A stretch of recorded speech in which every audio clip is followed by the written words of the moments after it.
All right, now to the most anticipated game of the weekend.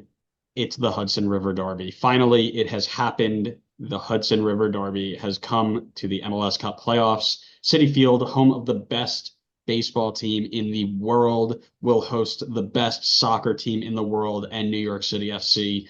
The problem is Red Bull have lost both games in the series. They combined 7-2, the latter being a 5-1 loss at home. Red Bull beat Columbus in two games after a defensive masterclass in game one and PK heroics in game two. New York City beat FCC in three games, including the world's worst penalty kick shootout in game three to advance. It will be the most tense 90 minutes in the league up to this point, and maybe the most intense game in the history of this rivalry, something we haven't had between these two sides in a long, long time. I can't remember the last time I went into a Derby game that was like had the heat that it should have for two teams that hate each other. Your thoughts on the game? Oh man, it is so up in the air for any rivalry game. I feel like you really just can't go off of any past record of anything. Like I think all of that always has to get thrown out the window, especially a playoff rivalry game as well.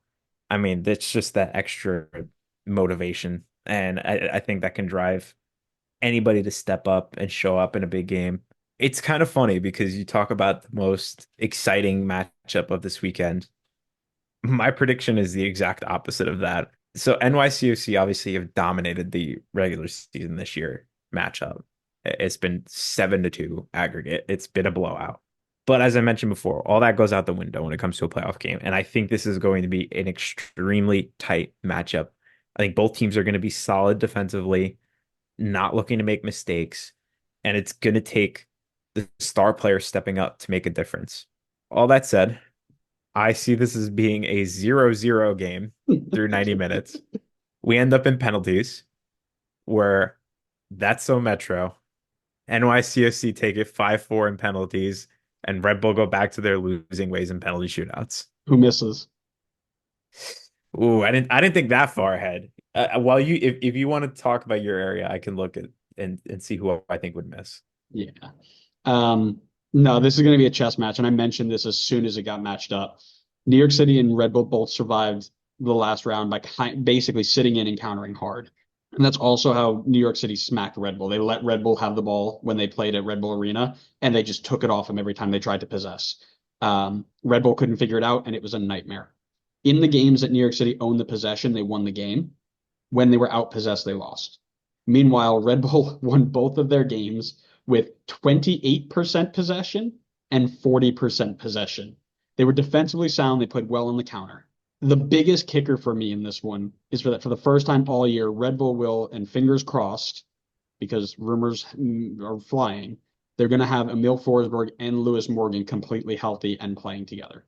I say fingers crossed because Lewis Morgan apparently hasn't trained in quite a while because he pulled out of the Scotland team because he had a knock and he hasn't trained since the game against Columbus. So take of that what you will. But Forsberg was a sub in both games. But when they play together, you can tell Red Bull's just at a different level. They combine that with the fact that the field is, made for U9s.